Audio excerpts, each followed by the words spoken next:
నమస్తే friends, welcome back to our channel.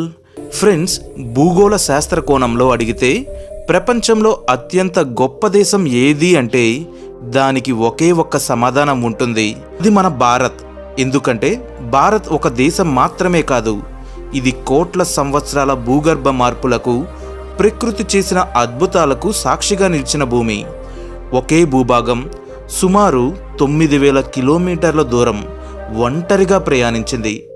దాని లోపల కోటి కాదు, దాదాపు 20 కోట్ల సంవత్సరాల చరిత్ర దాగుంది. హిమాలయాల ఎత్తు, గంగా నది పవిత్రత, డెక్కన్ పీఠభూమి, పడమటి ఘాట్లు, తూర్పు ఘాట్లు, ఇవి అన్నీ యాదృచ్ఛికంగా ఏర్పడలేదు.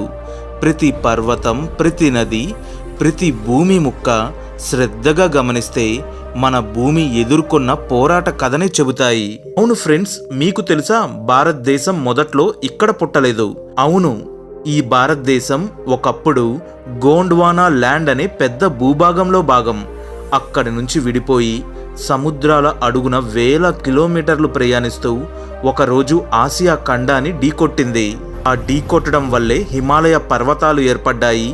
అక్కడ నుంచే గంగా, యమున, బ్రహ్మపుత్ర వంటి నదులు పుట్టాయి. ఇదే మన అభివృద్ధికి ఊపిరి. ఈరోజు మన శ్వాస తీసుకుంటున్న లోయల్లో ఒకప్పుడు లావా ప్రవహించేది. ఈరోజు కోట్ల మంది జీవిస్తున్న ఈ డెక్కన్ భూభాగం ఒకప్పుడు జరిగిన భూమి చరిత్రలోనే అతిపెద్ద అగ్నిపర్వత విస్ఫోటన ఫలితం. అందుకే ఈరోజు నేను మీకు ఈ వీడియోలో భారతదేశం ఎలా ఏర్పడింది, ఎలా విడిపోయింది, ఎలా కదిలింది, ఎలా ఈ మహాభారతంగా ఏర్పడింది అన్నదంతా చూపించబోతున్నాను. కాబట్టి ఫ్రెండ్స్, సిద్ధంగా ఉండండి.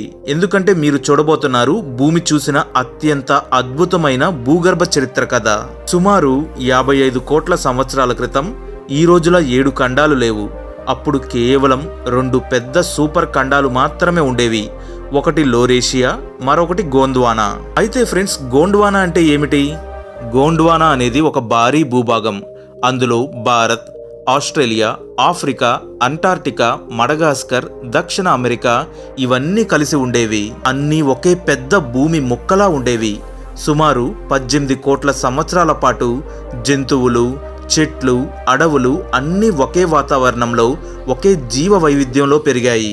అయితే ఇక్కడ ఒక ఆసక్తికరమైన విషయం ఏమిటి అంటే గోండ్వానా అనే పేరు మన భారతదేశం నుంచే వచ్చింది. ఈ పేరు మధ్య భారతంలో నివసించే గోండ్ గిరిజన తెగ నుంచి వచ్చింది. సంస్కృతంలో గోండ్వానా అంటే అడవులు, పర్వతాలతో నిండిన పెద్ద భూభాగం అని అర్థం. అయితే ఫ్రెండ్స్, 19వ శతాబ్దంలో బ్రిటిష్, యూరోపియన్ భూగర్భ శాస్త్రవేత్తలు భారత్కు వచ్చి పరిశోధనలు చేశారు. అప్పుడు మధ్య భారతంలో చాలా పురాతన రాళ్లను కనుగొన్నారు. వాటిని వారు గోండ్వానా ఫార్మేషన్ అని పిలిచేవారు. సుమారు 18 కోట్ల సంవత్సరాల క్రితం భూమి లోపల ఉన్న మాంగ్మా అనే పొర బాగా వేడి పెరిగింది. ఆ మాంగ్మా పైకి రావాలని ఒత్తిడి పెట్టింది. ఆ ఒత్తిడి ఎక్కువ కావడంతో గోండ్వానా భూభాగంలో చీలికలు పడ్డాయి. ఆ చీలికలు క్రమంగా పెద్దవై చివరికి గోండ్వానా మొత్తం 3 పెద్ద ముక్కలుగా విడిపోయింది. అందులో ఒక ముక్క దక్షిణ అమెరికా, మరో ముక్క ఆఫ్రికా, మూడో ముక్క భారత్, మడగాస్కర్, ఆస్ట్రేలియా, అంటార్క్టికా.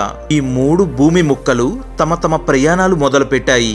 సముద్రాలు ఏర్పడ్డాయి. కొత్త భూభాగాలు బయటకు వచ్చాయి. అయితే ఫ్రెండ్స్, సుమారు 15 కోట్ల సంవత్సరాల క్రితం లావా భూమి మీదకు వచ్చి పొరలుగా చల్లబడింది.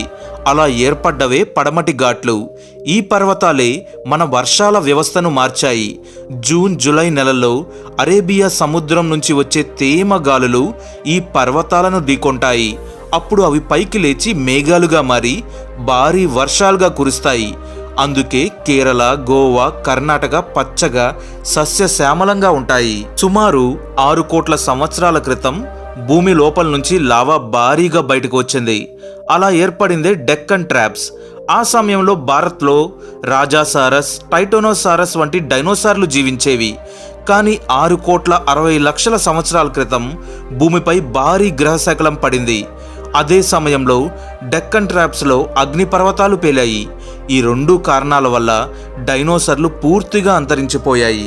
భారత్ తన ప్రయాణంలో ప్రతి సంవత్సరం 15 నుంచి 25 సెంటీమీటర్ల వేగంతో కదిలింది. ఇది భూగర్భ శాస్త్రంలో చాలా వేగం.